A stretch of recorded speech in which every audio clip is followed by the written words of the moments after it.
In this video, we're going to go over the brief history of audio mixing.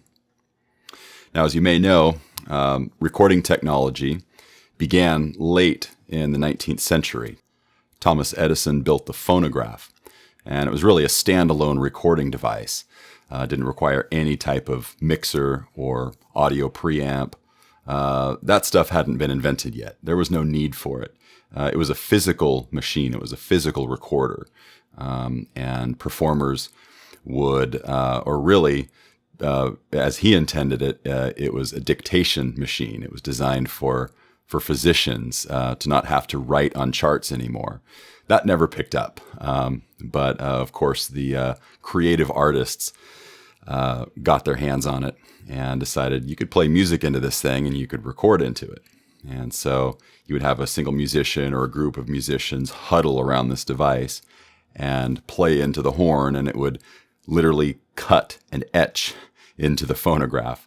And playback was simply opposite. You would just rewind it, so to speak, and then play it back.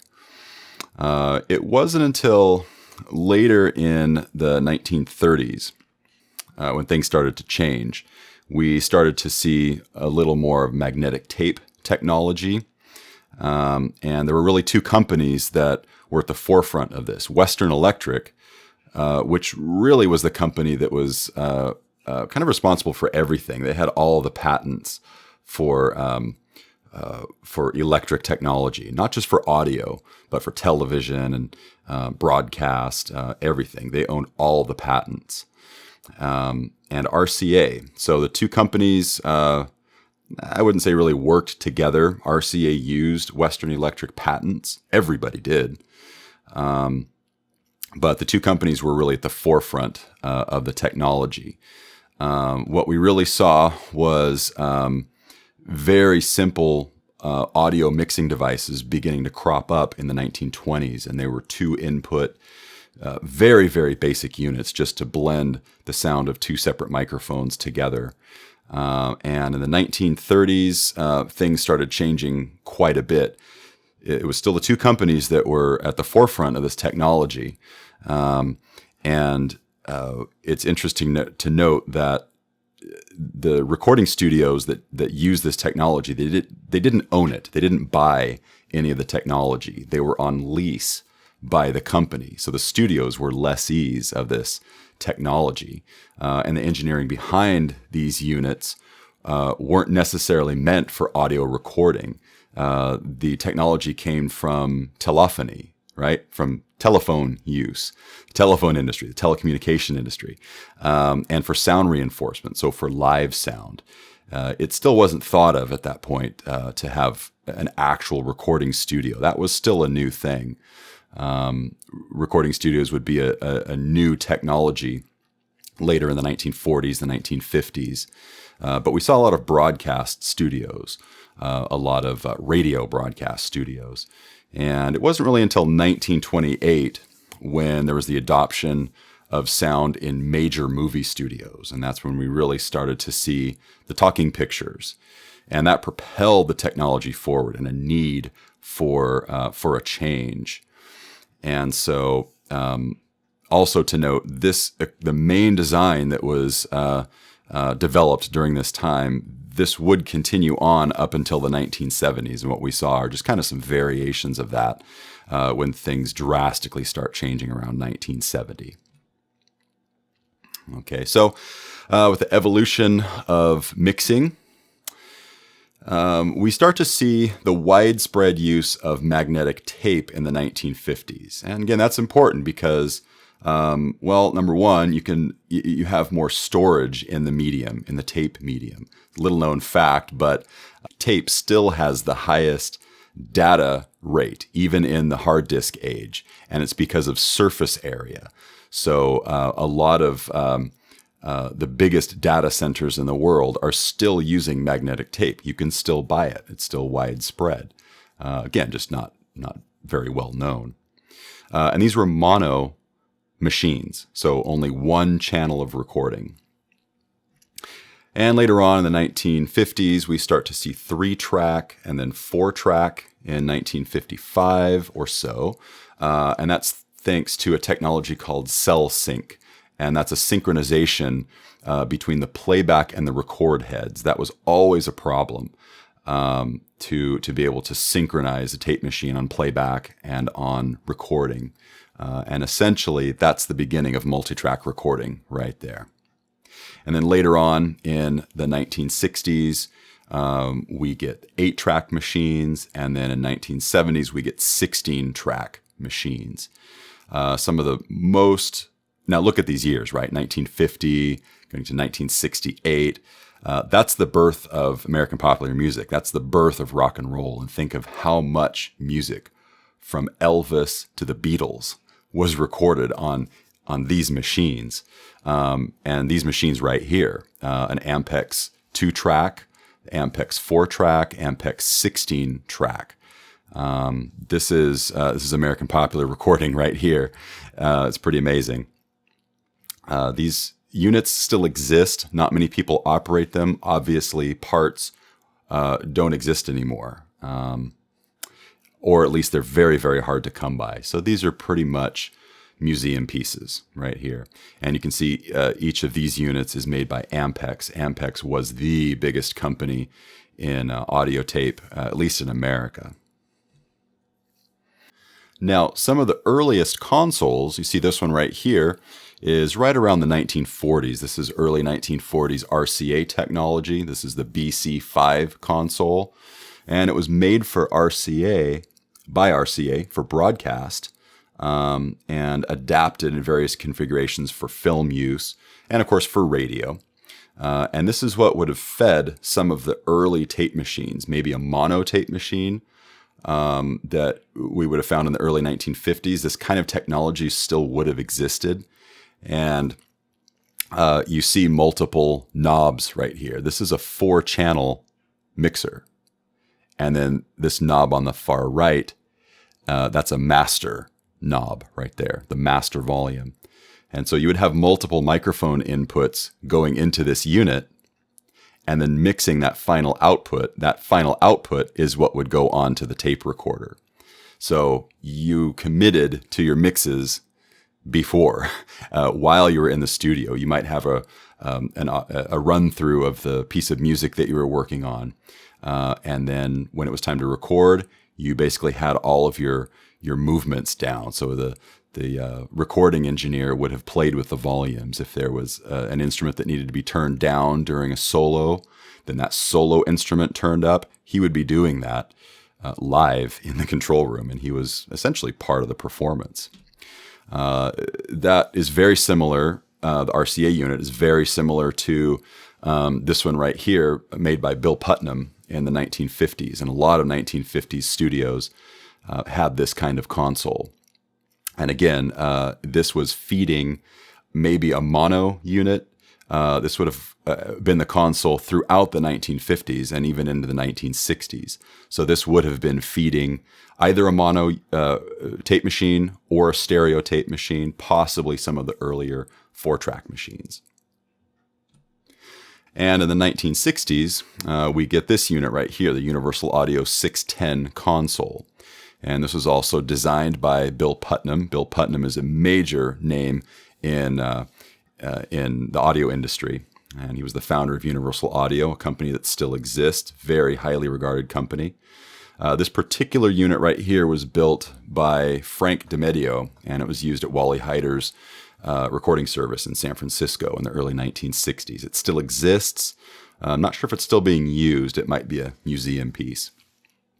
These old mixing consoles, they can still be used. It's not like the old tape machines. A lot of the technology that goes behind these consoles, it has a modern equivalent. So if you have a capacitor that blows out or a tube that fails, theoretically you could fix it and you still could use these machines.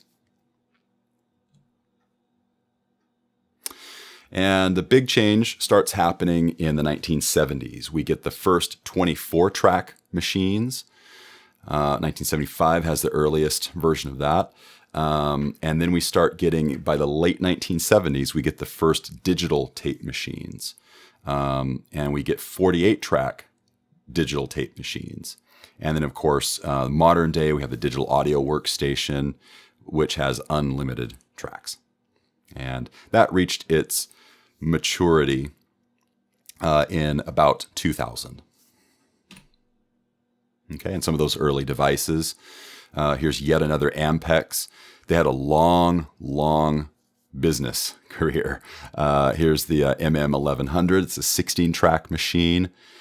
Here's the Otari MTR90.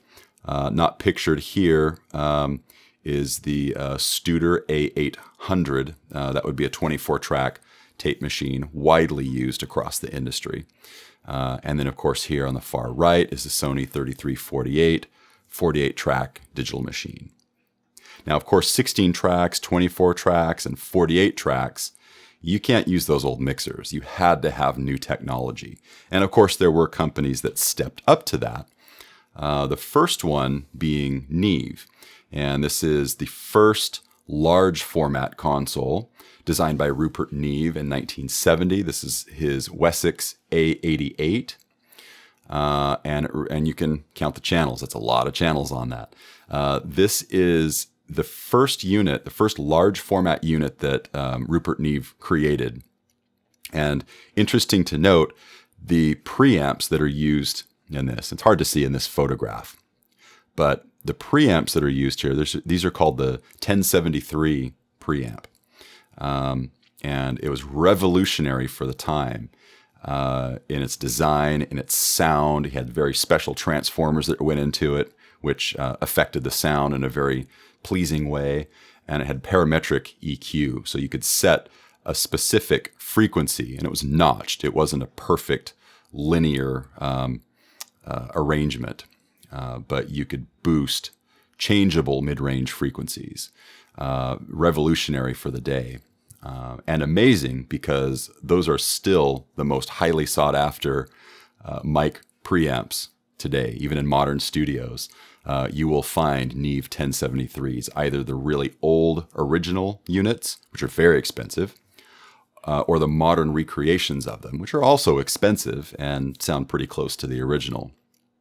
But you could see how his designs stand the test of time and stood the test of time. Of course, Neves still exist. He went on to create even larger consoles, and they're still sought after to this day. The other one that's highly sought after is the SSL 4000G. And this was a derivative of the E-Series consoles that were introduced in 1979. And this is also a British company, Solid State Logic in Oxford, England. And these are very important because, as the name implies, they're solid state technology. So no tubes, it's all transistors. It's a very clean circuit path. And you can see it just has a little bit more modern design than the previous Neve that we saw, the A88. It has even more control in the equalization control. So it's fully parametric. It's not switchable. The Neve, you had to stick on 1.2K or go to 3K and then boost up to 5.5K. You can't get to 2K, right? You can't get anywhere in between, 3K and 5K. On the 4000, you could. It was movable. Any frequency in that particular range of the control, you could boost. The other majorly important thing is that every single channel on this console comes with dynamics control. So every single channel has a compressor in addition to the EQ. It also has a gate function. And so these three functions right here, the gate, the compressor, and fully parametric EQ, majorly transforms audio mixing and the music industry in general. It literally changes the sound of mixes. If you listen to, let's say, a Led Zeppelin mix from the mid-1970s, listen to a song off of Led Zeppelin 2, let's say, a Led Zeppelin 4, and then go listen to a Steely Dan recording. They sound completely different. The Steely Dan recording sounds really clean. You can hear every instrument super clear. And by contrast, the Led Zeppelin recording sounds a little bit more raw because it doesn't have all those controls. And of course, engineers that had that control were using it. You had compression on every channel, you're going to use it. You're going to like what it does. Compression is like a drug. Once you get a little bit of it, you love the sound of it and you want more. And modern mixing really was born from the engineers that started their mixing careers or developed their mixing careers on the SSL consoles. And what we're going to see is different styles of mixing based on the region of the country that you're from. Early on, particularly. So the New York style, there's Los Angeles, London, Nashville, and there were some others. Philadelphia, Memphis, San Francisco had their own style. Sometimes you could get a specialized mixing console. I only mentioned 2 companies. There were more companies. And back in the day when the SSL came out, it was about a $300,000 console. So obviously not everybody could buy it.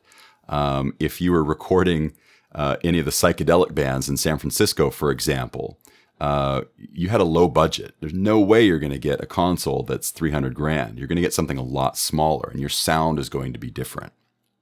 So these regional styles were very, very distinct. Now, fast forward to our modern day, there really doesn't exist a style that's different. New York style from Nashville style to Los Angeles. All the techniques have kind of modeled together, and modern engineers have really cherry-picked all of the prime techniques from every region. And now we're just kind of doing everything. So there's the modern mixing style is derivative of all of these original styles. Now, right quick, it should be noted that there are ways that studio mixing is different from live mixing. And if anybody has experience with live mixing, some of that is helpful in studio mixing. It more works the other way around, and that's how I like to teach my students. If you learn studio mixing and then apply that to a live setting, that's actually a really good way to do it. That's what I did, and it made me pretty desirable as a live mixer. Even though I don't do it much, I've always had good reports at my live mixes whenever I do it, because I use a studio approach. And you can't use a live approach to studio. It doesn't work. The repertoire is different. Yes, you may be mixing the same music as you would live, but a lot of musicians change the piece of music. You might have an extended piece of music live, and you might have a shortened version. You might have to have a shortened version of the music in the studio. Perhaps you would have a vocal-only version of a song, or you'd have a version of the song where it's acoustic and voice, or just piano and voice, different arrangements and things like that. The scrutiny of mixing, you can hear everything in the mix, and especially in modern day mixes, your clients and producers expect to hear everything. I can't hear that second keyboard part in the back. What's the deal? The lead guitar is a little bit too quiet, or the vocals too loud. You get away with that stuff live. Nobody really cares. And depending on your venue, maybe you can't hear anything anyway, because the equipment is so subpar generally, unfortunately. I've mixed a lot of live shows where everything is summed to mono. It's a big room, big sound system. There's no stereo. I can't pan anything left and right, so everything is stacked in the middle of the 2 speakers. Or maybe I don't have enough channels, or I don't have enough microphones. And in most commercial studios, that's not really an issue. You're going to have plenty of microphones. You're going to have either a large format console or an interface that can take a lot of inputs, and hopefully a lot of microphone preamps. In a modern mixing scenario, you're going to have usually feedback from a producer. And you might be the producer, but you might have feedback from somebody who is either in the band you might be mixing or a producer for that band. They're giving you guidance on what they want to hear, and it's up to you to deliver that. Occasionally you'll get some feedback from other band members, but generally in a healthy functioning situation, there's a spokesperson who voices concerns to you. And if you're the person who's mixing your own music, you literally have to change your hat from the creator of that music to now the mixer of your music, and make decisions that propel the mix forward and make it sound the best that it possibly can. And in a live scenario, that doesn't necessarily exist. You might have feedback from the band members or maybe from their manager letting you know that something in the mix isn't quite right. Want to hear the vocal a little bit louder, or maybe the drummer can't hear the lead vocalist enough in their monitors, and you have to deal with that. But again, that's just a different scenario. Okay, the nuance. And that kind of is connected to the equipment in a way. Since the recording studio has a lot more, as we said before, a lot more scrutiny in the recording studio, you can hear things a lot better. It's not a live scenario. There's not 100 or 50,000 people that are in the audience making noise as much as the group that's on the stage. You can hear everything. You can hear a pin drop in the studio. That can be a problem when you're mixing in the studio, but you have more control over it, right? We have gates, and we have compressors, and we have EQ and high passing, and all this stuff that we can do to manipulate the sound that you just can't do in the live scenario. It's impossible. You would need 10 different hands or 5 different people to help you out doing that. We usually never have that. And of course, etiquette is very different. Studio mixing etiquette, to be in the studio, of course, is, as we say, time is money. And especially in the early days, even when budgets were really, really big, they're of course a lot less now, but when budgets were big, time was money. And it wasn't good etiquette to waste the time of the producer and the engineer. The engineer usually had another mix to get to. And you had to get through quickly and be courteous to your engineer. It's very hard work, of course.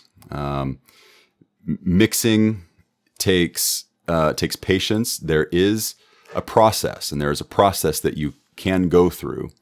There are various different methods of getting a final mix. In live, it kind of works the same way, but it's very much survival because things change all the time. You would have a guitarist that constantly changes the volume on their guitar amp. Keyboardists are notorious for this. Patches on most keyboard brands were not leveled from patch to patch. So you go from one sound to another. There could be a huge drop up or down in the level of that preset. And that's a royal pain to work with live. And in the studio, of course, we can clip gain. We can level everything out before we get to the mixing process. It makes it so much easier. And we can prepare, right? You can prepare for a live mix. You can have a plan, but things always go awry, and you can't go by plan. We use presets and templates a lot in mixing, and that helps tremendously. And again, just going through set processes, step by step, to relatively quickly get to a finished mix in a reasonable amount of time. And that really goes hand in hand with the approach. Live mixing, it just depends on what equipment you have in hand. Usually it's not a lot. It's definitely not having 40 different compressors or 40 different parametric EQs. And sometimes you don't have an EQ, depending on what venue you're in or what console you're using, if you have a console at all. So necessarily your approach to a mix is going to change. Okay, and the pace, we've talked about this a little bit already. Live mixing is just fast and furious. You're surviving, you're keeping your head above water. And in the studio, especially in modern day, if you're mixing in your own home studio, you can take whatever pace you want. Even if you have a relatively quick turnaround for delivering a mix to somebody, it's usually not going to be 2 hours from getting that job. It might be a day or 2 days. That's plenty of time to do a mix for most semi-professional and professional mixers. So it's a little bit slower. Yes, it can be fast. It's a challenge that mixing engineers that we try to give ourselves, is to not take 12 hours to do a mix. Can I get it to a workable point in an hour and take a break and then come back and put another hour and get it to that next level? And can I have a mix done in 3 or 4 hours? And if you're well prepared, you have good templates, you have a good mixing technique, then you could get there. You can get a really professional sounding mix in about 3 to 4 hours. And that's kind of the professional standard, is say about 4 hours for most mixes. That's what a lot of the big engineers are able to do. Okay. Required skill set. Mixing in the studio, as we mentioned, you have more equipment. It's more specialized equipment. We need to know how to run various types of compressors, various types of EQ, and the different versions of reverbs that there are, and different delay times. We have to know how to calculate delay times and pre-delay for reverb, and how effects work and when to use effects. And there's no such thing as mixing for depth in a live mix. Even if you use reverb, you might just put some reverb on a vocal, and maybe the drummer says, "Hey, I want some reverb on my snare." Of course, everybody wants reverb live, and if they do, they usually get a send from the mixer into that same reverb. And we might use 2, 3, 4 different kinds of reverbs for very specialized purposes in mixing, and that's a big skill set to get. Okay, the live wolf pack versus the studio lone wolf. As I said before, it's kind of a dog eat dog thing getting into the live mixing setting, especially especially out there in the club scene and the small venues where, you're the mixer, but then you have 18 different people come up and tell you comments about the mix, and there might not be much you can do about it. In the studio, it's pretty much just you. It's great. It's very independent. It's fantastic. And if you have a good work ethic and the required skill set you've learned, you don't get many people coming back to you with complaints about a mix. About all I get these days is, I could use a little bit more volume on the vocal, maybe a little bit less reverb on the snare. You get little things, not, wow, I can't hear my bass at all. My keyboards sound horrible, and that's the point. That's the point we want to get to. Okay.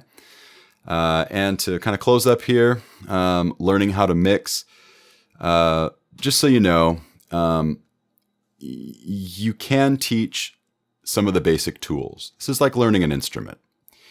You can be taught some of the main tools and techniques, but it must be done by your own hard work and practice. Practice. Like anything else musical. So yes, it kind of can be taught, but you definitely have to learn by doing. And it just takes a lot of practice, a lot of experience, and experience through different scenarios. Even if you're mixing the same kind of music, you might think, well, if I'm just mixing jazz or I'm just mixing rock, all I really have to do is learn the same procedures and do it over and over again. It doesn't work that way. really makes a difference. A different drum set that you would use, or a different brand of bass, or a different brand of guitar amplifier, different singers and different ranges and different timbres are all mixed differently. And you really can't mix two vocals in the same way. It takes a skill set and a knowledge of the equipment, but also the knowledge of how to change the usage of that equipment for that particular scenario. Okay, depends on the song, depends on the arrangement, the genre, the players, and of course the recording. Now, if we're only getting the music to mix, we are completely at the mercy of the recording. And if it's a poor recording, there really is nothing we can do to make it sound fantastic.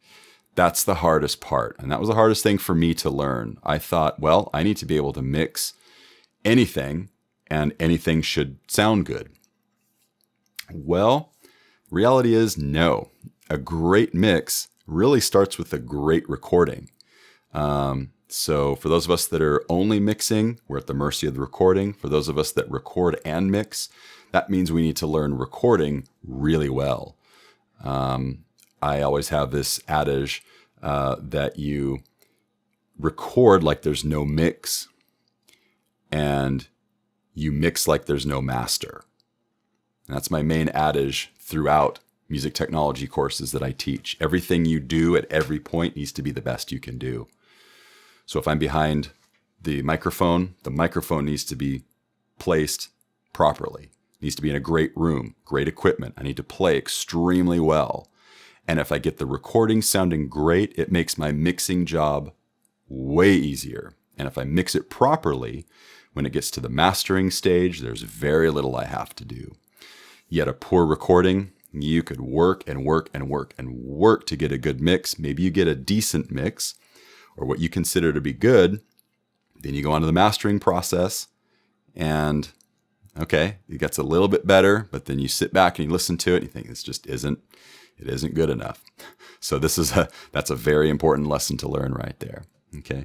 And finally, there are several roads to every mix. There isn't really a set starting point. And if you study different mix engineers' techniques, they're going to say that same thing. And you're going to see every single one of them start in a different place. Maybe one of them starts with the kick drum and the snare. Maybe the other one starts with the vocal in place. It really, really depends. And so we'll go over a few of those starting techniques. And that is the end of our presentation. So I hope you've enjoyed that brief history of mixing and are ready to dive in and start a mix.